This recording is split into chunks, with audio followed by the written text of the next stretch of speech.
It's Divas That Care Radio. Stories, strategies, and ideas to inspire positive change. Welcome to Divas That Care, a network of women committed to making our world a better place for everyone. This is a global movement for women, by women, engaged in a collaborative effort to create a better world for future generations. To find out more about the movement, visit divasthatcare.com after the show. Right now, though, stay tuned for another jolt of inspiration. We all seem to have that inner critic inside our heads. I have a committee, the Itty Bitty Shitty Committee. You know what I mean, that nagging voice, or voices in my case, that knocks us down and drags us down the road of self-sabotage and self-neglect. A strong, positive sense of self-esteem is your first step to anything you wish to accomplish. Discover who you truly are, that gorgeous, talented, fabulous woman who deserves recognition and unconditional love. You know the most beautiful thing any woman can wear is confidence. Here on Confidence in Bloom with the Divas That Care Network, I, Tina Spolatini, speak with women living in their own self-confidence about who they truly are, how they found themselves, and how they care for themselves. Longtime public school teacher, award-winning coach, and parent educator, and author of The Parenting as a Second Language, Elizabeth Stitt found her joyful parenting coaching to give parents the skills they need to create the happy and harmonious homes they desire and deserve. Because parenting is a skill that can be taught, learned, and practiced, Elizabeth believes 100% that every parent can work to create the connected relationships with kids that get their cooperation and allow kids to thrive. Through her talks, workshops, and webinars, Elizabeth brings her warmth and wisdom to parents all over the world. Welcome, Elizabeth.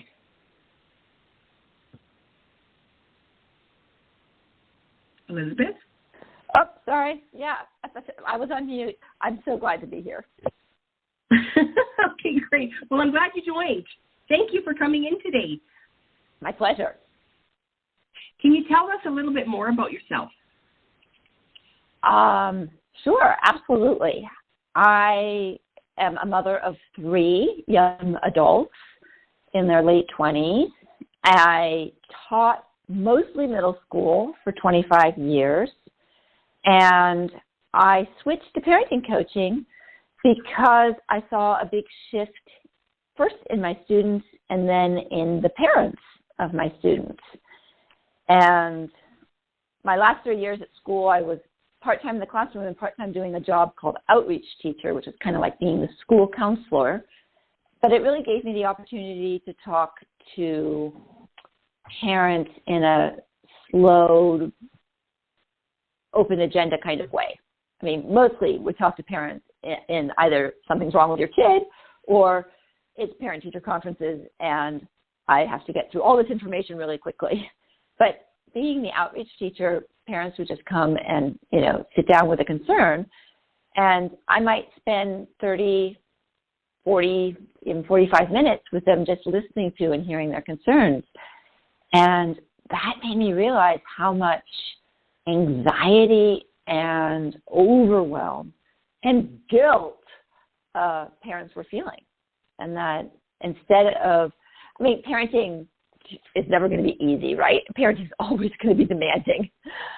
But it doesn't have to be soul-sucking hard. And that's really what the parents coming to me were showing. And so I just kept thinking, it doesn't have to be this hard. Parenting is a skill, right? I said that before, but it's such an important idea. We used to learn it in social groups, right, in community groups and from our neighborhood, because we ourselves were not working so hard and we were socializing more. We spent more time watching the kids go up and down on their bikes on the street, and that gave us the opportunity to say to a neighbor, oh, God, it took me 2 hours to get that kid to bed last night. I'm going to kill that kid. And for another parent to either empathize or to say, oh, yeah, we had that too. One idea that helped me was X, Y, or Z. And now I have one idea to try. Today, parents don't talk to their neighbor. And if they do, they only say the good things because we're supposed to be able to parent perfectly. And so instead, a parent sits down at the computer and 28 clicks later has a bunch of conflicting opinions about how to handle bedtime.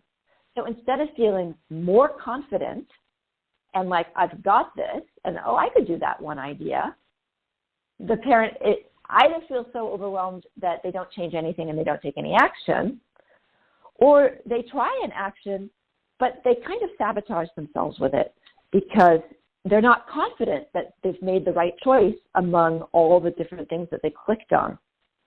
And so their body language and their voice and their face and even their willingness to see it through for a couple weeks, even if it's not going well initially, all get wobbly. Like they don't have that clear, this is my plan, I'm going to do it, I'm the mom, it's okay if you're unhappy with it right now, approach to things. And so as a result, they don't see the success that they might otherwise. Wow. So parenting is not about necessarily, well, I mean, it is, but it's not just about teaching the kids right from wrong anymore. There's so much more to it than there used to be. Am I right? Yes, and I would say that in the past, yes, okay. I think maybe what you're alluding to is that the expectations of parents was that we keep our kids reasonably blood-free, that we produce reasonably decent human beings who, as you say, know right from wrong and help little old ladies across the sidewalk, and that they fulfill their potential. That whatever that it may be for who we are in our town. That may be that, we expect you to go to a factory job. It may be that you're going to go to state college. And, if mom and dad went to Harvard, probably they do expect their kids to go to Harvard. But today what we have is we expect our job as parents to be not only to keep our kid alive, but to have them be excelling and thriving at all possible levels, at all possible times, at all possible ages and stages, which is an enormous burden. Oh my goodness, it's an enormous burden, right? So that's why. Who did that? Like who's put that pressure on today's parents? Did we do that to ourselves, or is it like the generation before us? Okay, so when did that start happening? Yeah, so, and this is research that Julie Liscott-Haynes did. She published her book, How to Raise an Adult, in 2015, and she's sort of the first person who really kind of pulled together this research from a variety of places and articulated it really well. And she points to two pivotal events in the 1980s, mid-80s.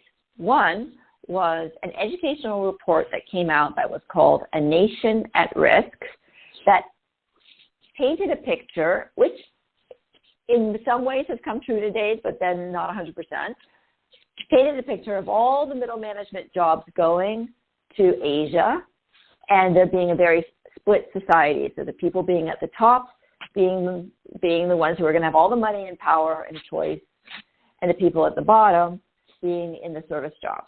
And everybody's standard of living going down from what their parents have experienced. A lot of that is true. So it was kind of a real fear, but it really gripped parents. And so what it meant was that the parent who was comfortable, or the parent who had been able to buy a house and have barbecues on Saturday night and play baseball in the spring and, be the foreman on the factory floor, could not expect that her child was going to have that same life available to him or her. And so they started pushing. They started thinking, I've got to do it, I've got to do a little bit more. I have to do a little bit extra. Like, there are fewer slots available, and I'm going to have to push harder for my kid. So with that came two things. Well, with that came the academic standards moving into lower grades. So parents who had their kids in high school began to panic more and say, hey, we should have more AP classes. We should have more access to this. We should have that. And so the high school responded by bringing those things, but then the teachers were saying, wait a minute, these kids aren't prepared. So they started looking to the middle school teachers saying, you've got to get these kids prepared. If we're going to put them into AP calculus, you can't be messing around with math in middle school. They've got to be doing better. And then the middle school teachers said, so this happened sort of slowly over decades, right?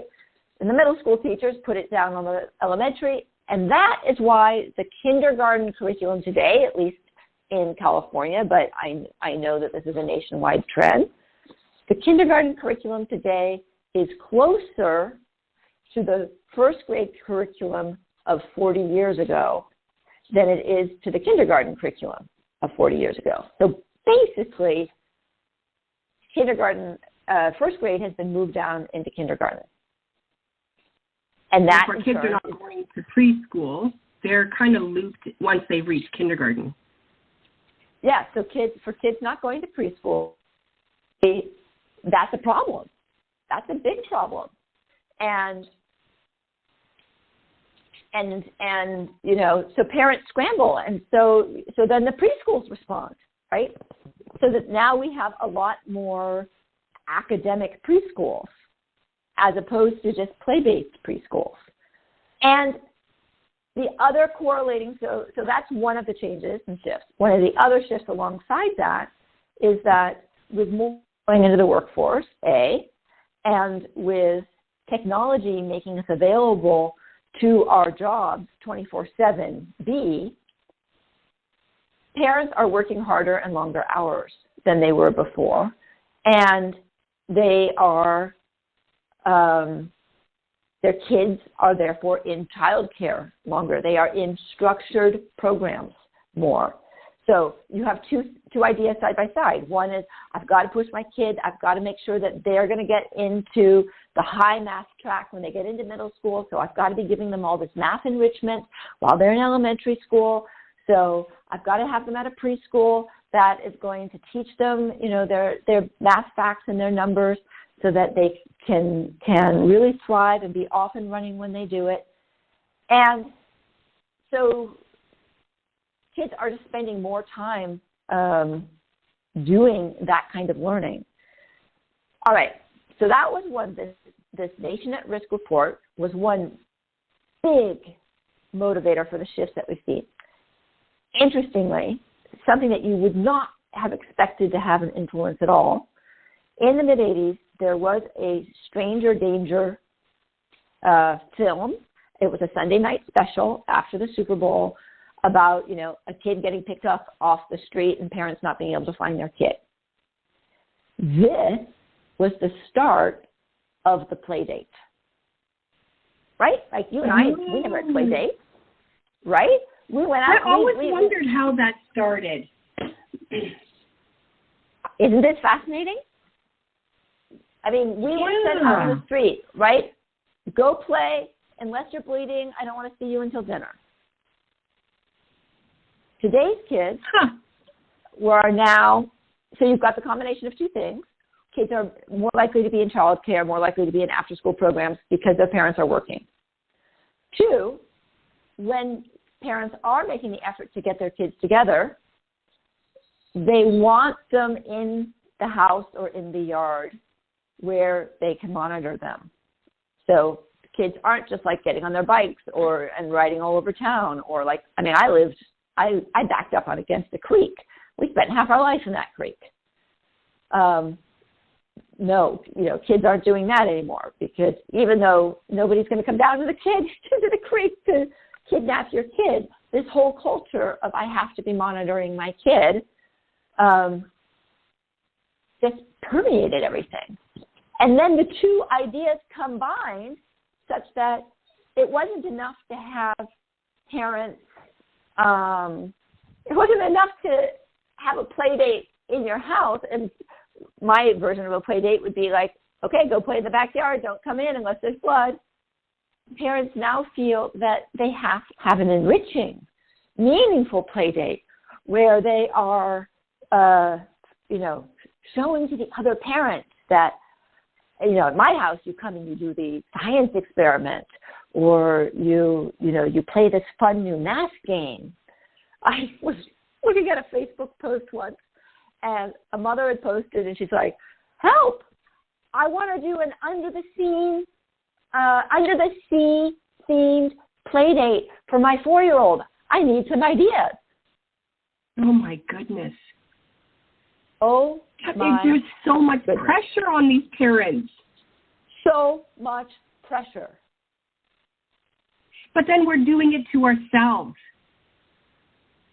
Right? I mean, I was a teenager in the 80s. So that's my generation now. That's, that kind of started this, I guess. Yeah, just the beginning of it. The very, very beginning of it. Yeah. Yeah, and so now hearing like what you have to say, that's crazy. Like we're putting so much pressure on ourselves to impress everyone else in the world. Not our kids. The kids just want to play. We are absolutely. And it's and then parents will say, "I'm not telling my kid they have to get the best grades. I'm not. But my kid is saying, but I have to get the kids. My kid is so anxious about it." And I'm like, yes, I hear you, that you're not putting that pressure on. And I want you to know that this is the soup. This is the societal soup that your kids are swimming around in.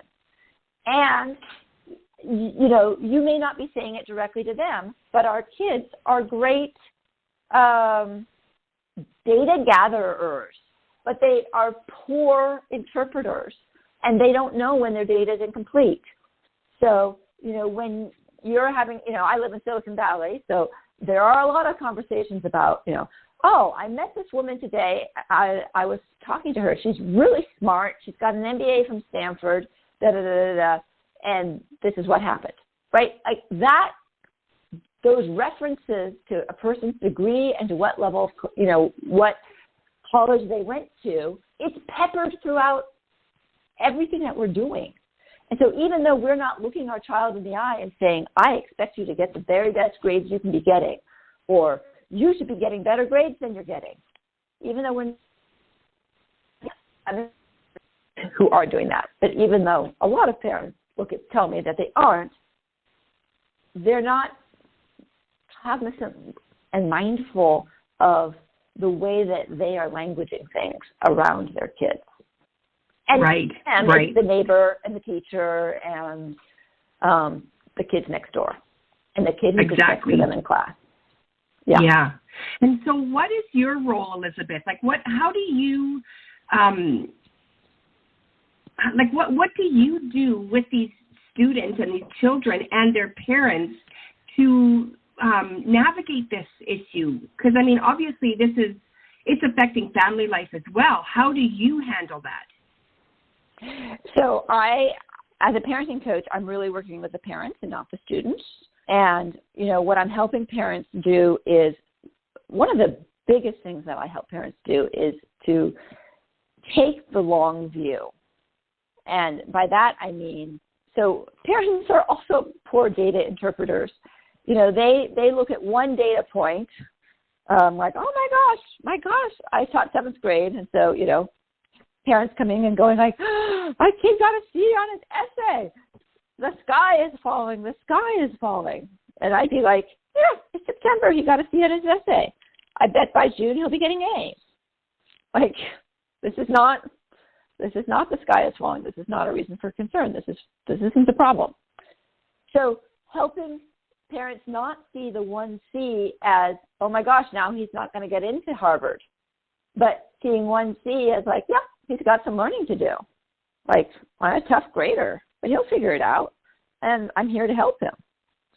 So helping them see, my child does not, first of all, my child's development and growth is not going to be a linear slope from infancy to college admissions. Every child learns in their own way and at their own pace. And they're going to go high and low and forward and backwards and all around. And thank goodness we live in the United States of America, because there is no more forgiving school system anywhere. There are so many opportunities in this country to fail and then to come back and tackle things from a different direction, right? You can go to summer school. You can get your GED. You can go to community college. You can take a year off and do something meaningful and reapply as if you were a whole new person practically. So right. It's a very... Well, that's what failure is, right? Failure is not, you're a loser, now go hide in a hole. Failure is now I have opportunities to do something different or make this better. Yeah, exactly. So that's another big part of my parents understand that you want your kid to fail early and fail often. And parents look at me horrified when I say that to them. But I say, look, the more your kid fails, the more they learn, the more they figure out.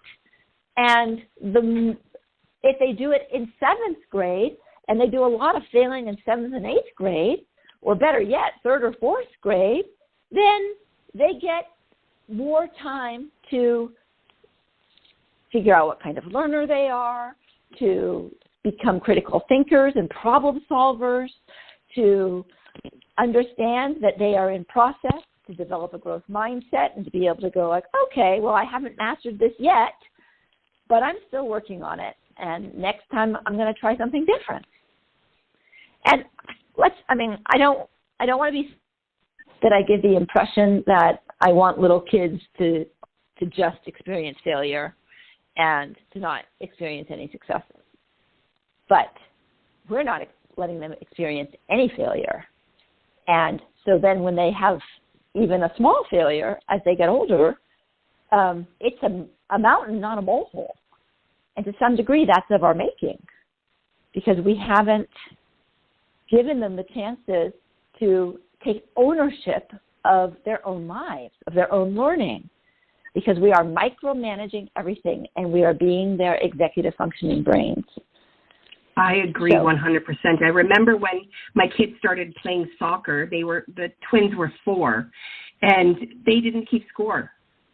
And I was like, but you do realize that the kids know that, the other team put in more balls, like put the ball in the net on their end, way more than we did. And then when my younger one started hockey, was the same thing. And I'm like, we're not teaching them anything. We are just covering everything up for them, right? And my son was a goalie, and he knew that he let, 6 goals in when the other team only let in 3. Right? And he would come out of the dressing room, sad and disappointed in himself because he didn't do as well. But he knew that, even though the scoreboard wasn't lit up and it filled in, he knew that he didn't do as well as the other team. But that made him want to do better the next time around. Yes. And, it's so interesting because we have at the other end of the conversation, we have, I recently had an 11-year-old spend the weekend with me, and she was showing me there's a reality show called Dance Moms. And I was horrified by this show because at the other end of things, it was all about the competition and all about the winning. And there wasn't any sense of growth, being in process, working on stuff, learning, doing, So that's in line with it. We've got to push our kids. We've got to make them stand out. If they're going to get into a good school, if they're going to do this, then, it's not enough. So it's both things. And partly the pendulum is swinging back the other direction again. And, as with so many things, if we can kind of take a middle view and say, yeah, you made fewer goals than the other person did. That's okay. That's not the end of the world. we're in process. We don't win them all. So we don't have to get tight and tense and come down heavy on our kids if they're not winning. But we just want to help them find strategies for doing better next time and in identifying, a way to move forward. It's taking that balanced approach that we don't seem to have very much of. Right, exactly. And a lot of times, and you probably are finding it this way, our kids are looking up to us as parents to help them through, whatever failure they're going through. And the parents don't know how to do that because the parents are striving for, better than perfect. They're like, well, now I don't know what to do, right? You've done this wrong, or this didn't work out the way that we should have made it work out. Now I don't know what to do, right? So they're at a loss. Is that when they come to you like that? And then how do you manage to sort of fill in the gaps for them? For parents? Yeah. Well, for one, we just we go through a little bit of the history and we go through sort of the big picture. And, and one of the things that I really talk to parents about is their values. And, how are you modeling adulthood? Like, are you modeling adulthood as something which kids are going to want to aspire to? When you and I were kids, we wanted to be adults. We wanted to be grown up. We wanted to get licenses. Today's kids are not wanting to get their driver's licenses. They're perfectly willing to have their parent drive them around. Because... Why is that? Well, I think one of the reasons is because they look at adulthood and adult responsibility and they think it's big, it's scary, my parents are tired, they're stressed, they're unhappy, and I love my life. I love what I get to do. I love my job. I have reasonable boundaries and am able to say to my boss, I'm putting my phone down between 6 p.m. and 9 p.m. and I've got to, at around 9:30 I'll check in, but I'm not taking calls.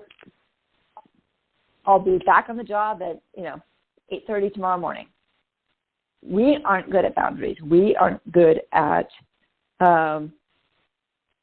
say that, and we're not good at the boundaries. The other thing I help parents do is to say,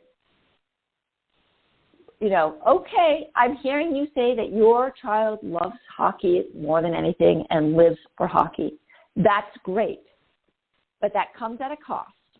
And the cost is they can't also be in Boy Scouts and be getting extra math tutoring and be playing the violin, right? Like, you have to make a choice because there are only so many hours in the day, and not only do kids need downtime, and they do, and they're not getting it, but we need downtime, and we're not getting it either. And it's making us tight and tense and reactionary, and we're not showing up as our best parenting self when that's the way that we're behaving. Yeah. I think that's been an issue for a long time, for sure. I saw that a lot with the kids that my kids went to school with. They were always so busy. Yeah, so helping parents tap into their values and really kind of say, what do you want your child to experience as adults? How do you want your children to be in the world? And, if you only got 2 or 3 things to really teach them and to really focus on, what would be the 2 or 3 things that you would teach and focus on? And so I have them do some values work. I have them identify values, and I have them really say, and then coordinate with each other, right? Because values are personal, so it's not at all uncommon for mom to have different priorities than dad. But usually there's some overlap, and usually there's some of what you can get from when you can have, So there's usually 2 or 3 things that they can agree on. And when they do that, they now have their own filter for what's important and for where they're going to put their energy. And so I was working with a family recently who had a value of curiosity. And I love that because that's not one that comes up as often. And so I'm like, okay, if you have a value of curiosity, where is that showing up in how you're parenting your kids? And in what are you letting them do? And a question had come up of like, my kid wants to quit. Is it okay for me to let my kid quit? I think it was Taekwondo. They wanted to quit. I'm like, okay, well, you've got a 9-year-old. So if you have a value of curiosity, what does quitting Taekwondo open up? Right? We're not talking like you've been doing, you're a high school senior and it's on your college apps and, it's connected to something. We're talking you're 9 years old. So they're like, well, I guess it gives them the chance to go try something else. I said, and is that consistent with your value of curiosity? Well, yeah, we want them to be interested in a lot of different things. I said, so, is there some unwritten rule of how long you have to try something before you get to go try something else? And I've always liked them to give it some try. I'm like, okay, so pick an amount of time. Say they have to do it for 6 weeks or 10 weeks. But then if they want to quit, of course, you value curiosity. That means that you want to give them the space and the opportunity to try a lot of different things. Yeah. Yeah, that's what we did with our kids too. Yeah. And I'm not saying that has to be the rule, because for some other parent, there may be some other priority. But I'm saying that when you identify your priority and you're clear in your values, and then you use that as a filter for all your parenting decisions, you become more confident that you're making the right decision.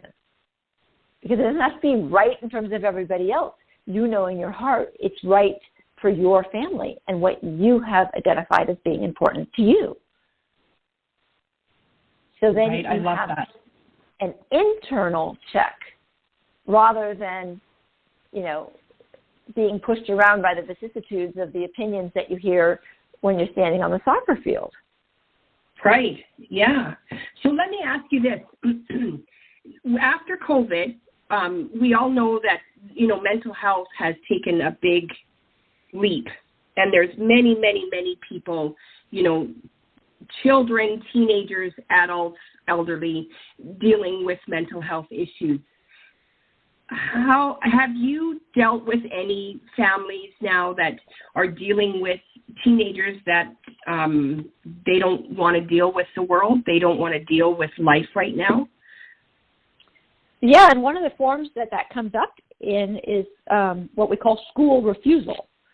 So the problem of kids, and, this is not like a 3-year-old who you could pick up and put into the car seat, right? We're talking middle school, high school kids who are digging in their heels and looking at their parent and saying, you can't make me go to school. And indeed, short of beating your child, I don't know how you're going to get a child of that size physically to get in the car and to get to school with any kind of physical force, right, or threat. So, right, and the reality is, even if you did get them to school, nothing's going to keep them there. They always have a way out. Essentially, they can leave. A police officer, if they physically walk out of school, a police officer can come and pick them up, and can escort them back to school, or can take them to juvenile hall if they're a little bit older. But again, we don't just want kids physically in school. We want them mentally and emotionally in school too. And so school refusal is a big, big deal. Yeah, and it's really hard because it's not an easy one-off solve, because you really have to get creative about understanding what's the block for the child, like what's the biggest issue, and you have to just kind of keep applying some low-level steady pressure. So there's a lot of bargaining that goes on, like, if you go to school today, you can have your phone when you get home. Otherwise, I have your phone for the next 24 hours.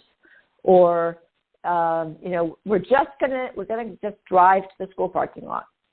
If you don't get out of the school parking lot, if you don't get out at school, you don't have to get out. But we're going to at least drive to the school parking lot, because you have to keep a child kind of in some kind of forward motion and towards the goal of getting them back into school. And, what we're looking for is to make them a little bit uncomfortable in the demands that we're making, but not so uncomfortable that they shut down even more. It's tricky. Yeah. And every kid is going to be different. Yeah. They are avoiding school for different reasons, and they're going to be motivated by different things, and they're going to be threatened by different things. Right. Wow. So you don't deal with the actual student, like the kids of these families. You talk mainly with the parents. 95% of the time I'm talking to the parents. Right. And so do you find that kids... Go ahead. Yeah. So do you find that the parents are aware that they are putting this pressure on themselves and on the kids? Vaguely, they're aware. They kind of like understand the environment they're in, but they don't see how to do anything different. And they're afraid of being, they're afraid of missing something and being irresponsible. So like going back to the activities things, I was talking to a mom of a kid who, a third grader and a second grader who were taking year-round soccer. I was like, oh my gosh, your kids must love soccer. She's like, well, I'm not sure they absolutely love it, but they like it. I'm like, well, why would you have them do something all year, something that they don't absolutely love? And she's like, well, because in this town, if you haven't been on the traveling soccer team when you're in elementary school, there is no way that you're going to make the high school soccer team. And oh my goodness. I played sports in high school, and it was so good for me, and it was such a supportive part of my being in high school, and I just loved being on the team, and it was really great, and I want that for my kids. And I was like, okay, I hear this is coming from a really good place. I hear that you want to make sure that your kids have access to something which was valuable and uplifting and supportive to you. I said, but you're looking at a lot of years of having them do something that they don't really love to do. I said, that's an enormous risk. What if you've made them do soccer all this time, and then, they refuse to try out for the soccer team? And even if you, quote unquote, make them try out, well, they can sabotage that. I said, you're going to have hurt your relationship with your kids. You're not going to have set them up for what it is. And in the meantime, you're putting a ton of stress on your family, driving here and there and hither and yon. And she's like, yeah, I know, but I don't want them to look back at me and to say, well, why didn't you put us, why didn't you put us on the traveling team? We were good enough. We could have been on the traveling team. And, that's where I want parents to stand in their clarity and their parenting power of being able to say to their kids both in the moment, but my friend's on the team. I want to be on the team. Why can't I be on the team, please? And when you're told 5 years later that you did it wrong. In both those moments, I want a parent to be able to say, that was not going to be a good choice for our family, right? We made different choices, and we feel good about what you got from those choices. Right. Yeah. Right. Because, well, it's been said that no matter who your parent is, every child today will need therapy. I mean, right? I'm a big believer in therapy. I think that was probably true for our parents' generation as well. They probably also needed therapy. Yeah, absolutely. Absolutely. Right? Because I think that working on your mental health, doing personal growth work, and it doesn't have to be as a therapist, right? It's not the only avenue towards working on yourself. But it's part of growing up and being an adult, figuring out that somewhere in there, and I tell parents this all the time, you cannot expect to get it right 100% of the time. You have only experienced being you and being in your body and living your life, and you can only make guesses about what your child is experiencing and what's important to them and, what's going on in their body. You can't know it. And so you're going to make one choice. Let's say, for instance, that, let's say that a parent has a value of diligence and follow through. And so for that reason, they decide you committed to being on the soccer team, so you're going to stay. You're going to meet your commitment. You're going to follow all the way through, maybe to the end of the school year, maybe the end of the semester. And maybe that does help the child learn about commitment and follow through, but maybe the child is really miserable, but they don't communicate it to their parents.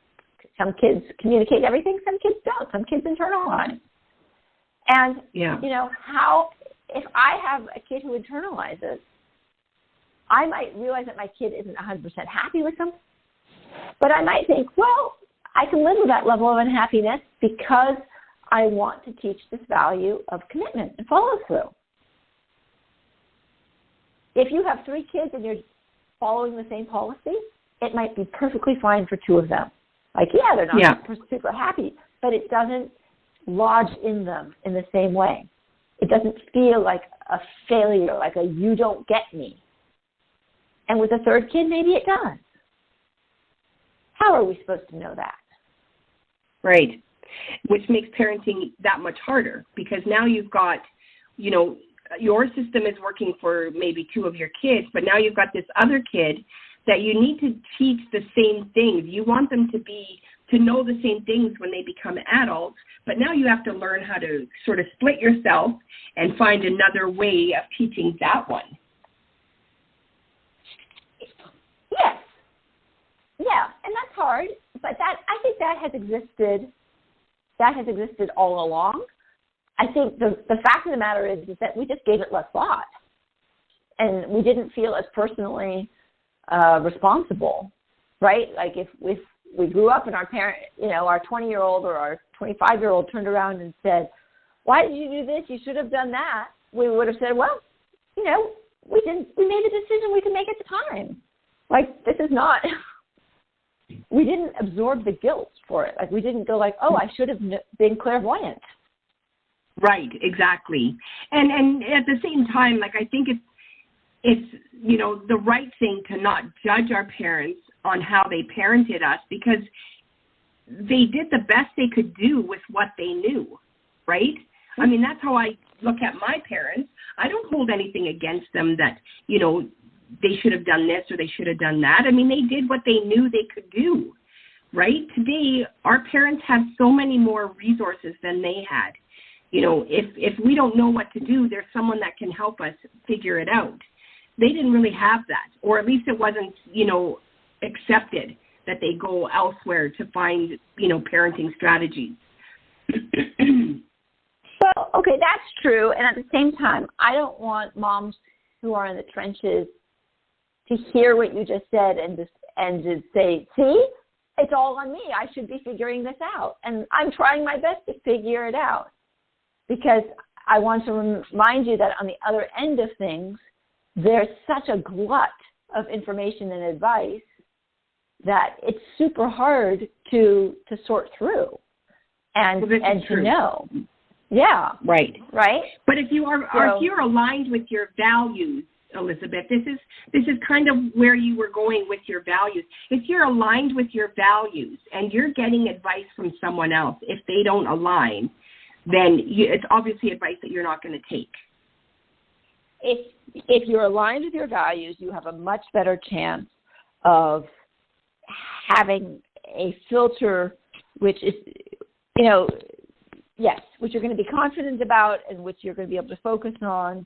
And, at the end of the day, again, you might get it wrong. Okay, and I'll just give a quick example here.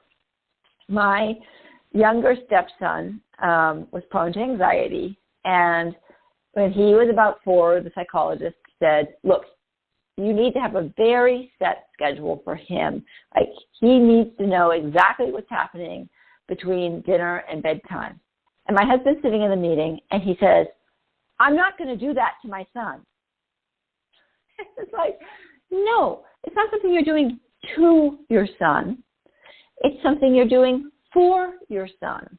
Right? So that's that classic example of my husband standing in his body thinking, what would be good for me? What would I like?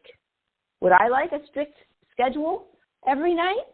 No, to him that was like putting him in a box and, locking it up and throwing away the key. So helping him to understand, in order to feel safe, your son is going to really appreciate having a posted schedule and following that schedule and knowing what to do. And that's what it feels like to be in his body. But this is pretty subtle stuff. And in that case, because they were doing court custody stuff, a psychologist came from the outside and observed the family. But that's not something you would expect every parent to do or to get. And so, are we going to hold that parent responsible for not seeing that, for not understanding that about their child? That's such a high standard. I mean, that's crazy making. So, wow. If in general, we could sit here and talk all day, right? We could. I imagine it's time to wrap up soon. This is one of this is a topic that I love getting into because, let's face it, every single person sees parenting differently, right? In the end, for me, in the end, my biggest strive for my kids was to become adults that are responsible, have, are good, wholesome people. But the number one thing is happy, right? I want my kids to be happy. And I don't know if I've succeeded. I have 2 adult children now. They're young adults, so, I don't think that they can feel happy right now. But in the end, Wait. You have to stop. Well, so I don't say that they don't know how to be happy. That's not what I mean. What I mean is, like an overall happy. Because right now at their age, if this bothers them, it wrecks their day, right? If this bothers them, it ruins them. But overall, I think happy comes when you understand what happy is. And now this is my own personal view. I think you need more life experience to know what that happy is. And I don't mean that my kids are not happy, because they're happy. They're fine. They both enjoy their jobs. They're both, happy, but I just don't think that they're the happy that I was aiming for. Maybe that's a better explanation. But I do believe that that's because of their age, because their age, like their friends are all, some are going to school, some are not, and they kind of feel a little mixed up still, sort of as a teenager, right?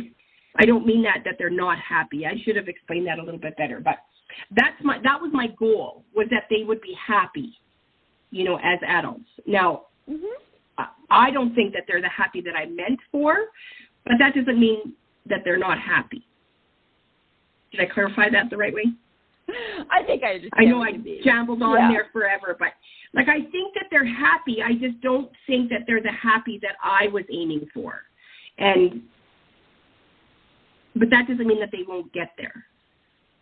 Well, and there's certainly, I mean, yeah, the advantage of being old women is that there is something to being wiser and having more perspective and having a greater understanding. And, you know, because we've experienced more ups and downs, we're not experiencing either the up or the down as the end all and the be all. And we're able to keep other things kind of going steady, even if, you know, our job or something else is going up and down. And it is true that young people have a much harder time holding that perspective. Right, and I guess that's what I meant. Yeah. You know, like my son, he has this car, and he was hit. It wasn't a lot of damage, but it was damaged. And when he came home, like, honestly, you would have thought he lost his best friend. He was so upset, and he said, you know, all I said to him was, "Are you okay?" And he said, "I had the worst day ever." And I was like, okay, so what happened? And he said, you know, that his car was hit. And I'm like, you know, it could have been worse. And he said, "Mom, my car is my baby." And I didn't mean to laugh, but I did kind of giggle. You know, and at the time I said, you know, I get it. Nobody wants their car damaged, right? Especially it's one of those pride vehicles where he puts a lot of work into it and stuff. But I said it could have been worse. You could have been killed. And then what? The car's worth nothing to nobody, right? And then, you know, gradually I, you know, managed to get through to him and make him understand that it could have been much worse and, you know, it can be fixed. But that's kind of how I was like, you know, that's, you know, life teaches us that, right? Because I'm sure I would have been the same at his age, right? Thinking, oh my God, you broke my car, right? Yeah. But yeah, so I just think that, you know, like you said, it's the wiser, right? We get wiser as we get older. And I guess I want them to have the, you know, the happy and the wise that I have in my 50s when they're in their 20s. And the reality is that's impossible, right? I mean, I don't want them to go through any more pain. I guess that's what it comes down to, right? That is what it comes down to. And that's actually, that is one of the, I'd say one of the struggles of modern parenting is that I'm dealing, just this morning I had a call with a couple whose son is a freshman in college. And I kept saying to him, you have to let him fail. Oh, but da-da-da-da-da. I'm like, look, I said, I wish you would let him fail in 7th grade, but you didn't. And I wish you would let him fail first semester of 9th grade, but you didn't. But right now you're still paying his bills. You still have some connection to him. So let's let him fail where you still have a bona fide role and part of his life, and not when he goes to his first job and you really have no control whatsoever. It's like, you know, but it's painful. I'm like, so nobody wants to see their kids in pain, right? Yeah, I get it. I totally get it. Yeah, I get it. You know, I really want to sit and talk forever, but we're going to run out of time here. So if you could give one piece of advice to parents today, and at any age, I mean, what is one thing that you would tell parents today to keep their bond with their kids? Listen more than you talk. Yeah, that's great advice. That even when they're not talking, right? They say a lot with their actions. I love that. That's perfect. Thank you so much, Elizabeth. You're welcome. It was a great conversation. And I think we will do this again someday because I feel like this is a topic we can talk about over and over again and come up with something different. Thank you so much for joining me today. My pleasure. One just has to pick up a magazine or turn on a television to see that we, as women, are bombarded daily with media images of female physical perfection, leaving us with the most unrealistic of expectations as to how we should look. No wonder female body confidence is falling while incidents of eating disorders are on the rise. What's most alarming is the way this affects young girls. A reduced sense of self-worth can create anxiety, stress, even depression, causing relationship issues while potentially impairing academic and job performance. Confidence in Bloom is a celebration of self-love, a confirmation that you're an amazing, desirable, brilliant, gorgeous, talented woman, even though you may not look like a screen star or a supermodel. The truth is, they don't even look like that. We offer unconditional love to our partners, our children, our extended family, even our pets. It's high time we got out of our own way and learned to unconditionally love ourselves. Chic definitely does come in every shape, so if you want something to believe, start with yourself. If you'd like to be a guest here on Confidence in Bloom and chat with me, contact me through Instagram at infobloomstyling or by email at tina@infobloomstyling.com or through the Divas That Care website. Thanks for listening. This show was brought to you by Divas That Care. Connect with us on Facebook, on Instagram, and of course on divasthatcare.com, where you can subscribe to our newsletter so you don't miss a thing.